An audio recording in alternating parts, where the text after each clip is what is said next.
8 de janeiro de 2023. O ataque às sedes dos três poderes em Brasília foi o ponto mais grave da escalada de tensão política após as eleições de 2022. Manifestantes acampados em frente ao quartel-general do Exército caminharam até o centro do poder. Furaram bloqueios e invadiram o Congresso Nacional e o Palácio do Planalto. No Supremo Tribunal Federal, os criminosos chegaram aos gabinetes, rasgaram processos, sentaram nas cadeiras dos ministros. Obras de arte e símbolos da justiça foram destruídos.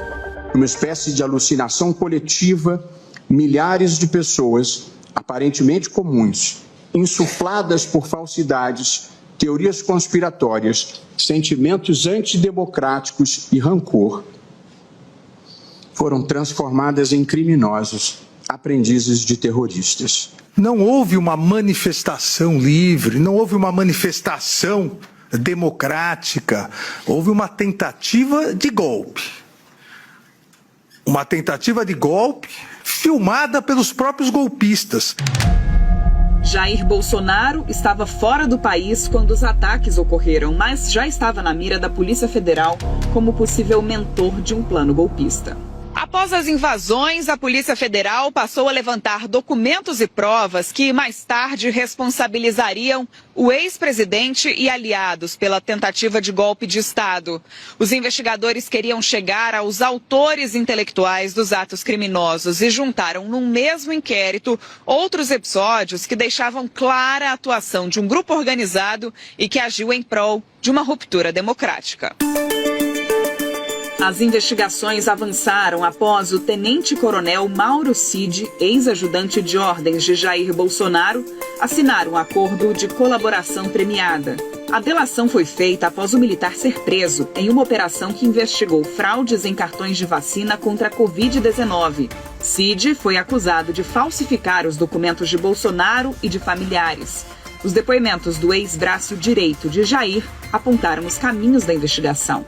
Cid relatou à polícia os bastidores de reuniões de Bolsonaro com ministros, embaixadores e chefes das Forças Armadas que ocorreram antes do período eleitoral de 2022. O então presidente questionava de forma incisiva o sistema eleitoral brasileiro, tentando colocar em xeque a confiança de autoridades internacionais nas urnas eletrônicas. No dia do segundo turno, a Polícia Rodoviária Federal teria sido mobilizada para realizar operações em regiões onde Lula teve mais votos no primeiro turno. O objetivo era dificultar o acesso de eleitores aos locais de votação. Em 12 de dezembro, com Bolsonaro ainda na presidência, Lula foi diplomado. Horas mais tarde, vândalos incendiaram carros e ônibus e tentaram invadir a sede da PF em Brasília.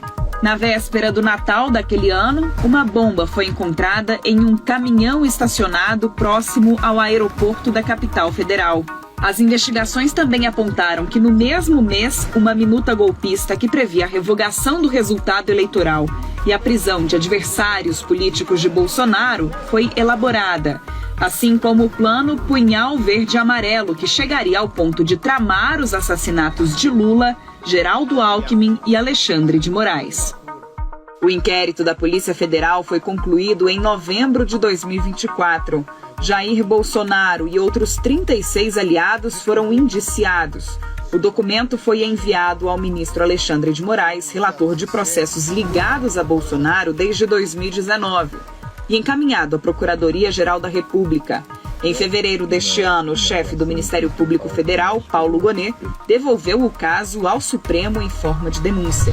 Os acusados foram divididos em 5 núcleos de atuação. O primeiro deles, o núcleo crucial, inclui Bolsonaro, Mauro Cid, ex-ministros e militares de alta patente. O grupo, segundo a denúncia, planejou as ações para impedir a posse de Lula. A denúncia foi aceita pela corte, que tornou os investigados réus da ação penal. Vão ser julgados a partir dessa terça-feira o ex-presidente Jair Bolsonaro, apontado como líder da organização criminosa. Segundo a PGR, Bolsonaro planejou estratégias para divulgar notícias falsas sobre o sistema eleitoral e atacar as urnas eletrônicas. Incitou publicamente a intervenção das Forças Armadas e coordenou integrantes do governo. O tenente-coronel Mauro Cid, ex-ajudante de ordens de Bolsonaro, que confessou os atos praticados e fez acordo de colaboração premiada. Ações que, segundo a Polícia Federal, foram coordenadas pelo ex-ministro e candidato a vice na chapa de Bolsonaro em 2022, o general Walter Braga Neto. Segundo a PGR, Braga Neto era o elo entre Bolsonaro e militares que apoiavam uma ruptura democrática. De acordo com a Procuradoria, ele também teria financiado acampamentos golpistas com entrega de dinheiro em uma sacola de vinho para militares. Segundo a Procuradoria-Geral da República, Alexandre Ramagem, ex-diretor da Agência Brasileira de Inteligência e atual deputado federal, atuou na disseminação de notícias falsas sobre suposta fraude às eleições. Nas palavras de Paulo Gonet, Augusto Heleno, general da reserva e ex-chefe do Gabinete de Segurança Institucional, ajudou a estruturar o discurso de desinformação divulgado por Bolsonaro, incentivando o ataque ao sistema eleitoral e a descredibilização das instituições e participou de plano para descumprir decisões judiciais.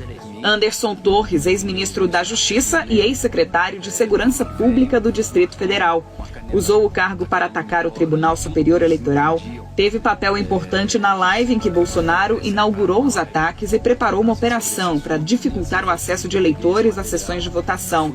Segundo a Procuradoria-Geral da República, foi na casa dele que a PF encontrou a minuta de um decreto de estado de defesa para intervenção no Tribunal Superior Eleitoral. Almir Garnier, almirante e ex-comandante da Marinha. Segundo a PGR, aderiu ao plano de golpe e se colocou à disposição de Bolsonaro para seguir as ordens do decreto golpista.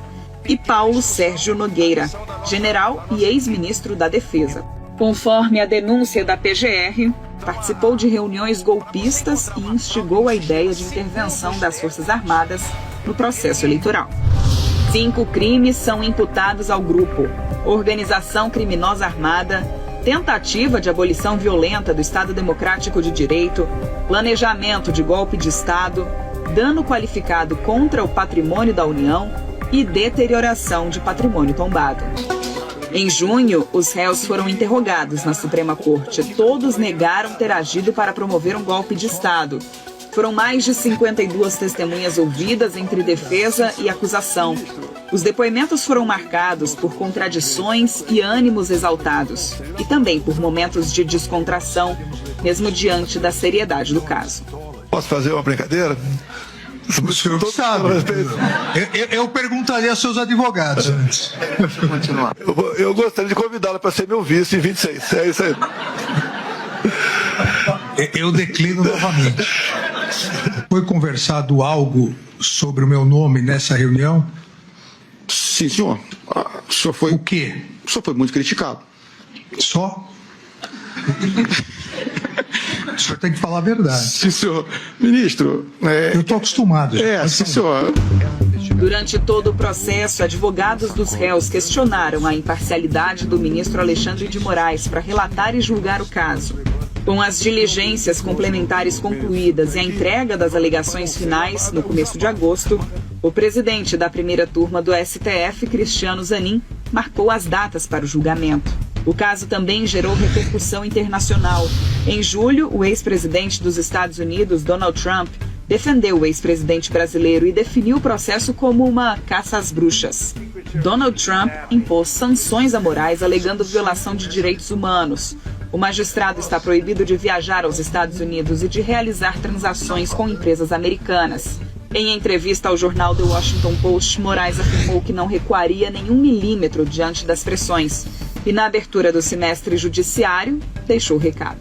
O rito processual do Supremo Tribunal Federal irá ignorar as sanções praticadas. Esse relator vai ignorar as sanções que foram aplicadas e continuar trabalhando como vem fazendo O processo contra Bolsonaro e os outros 7 réus chega à fase decisiva aqui no Supremo Tribunal Federal, com o início do julgamento marcado para a próxima terça-feira. Os integrantes da primeira turma da corte é que vão decidir neste plenário se os acusados serão condenados pela tentativa de golpe de Estado ou se serão absolvidos.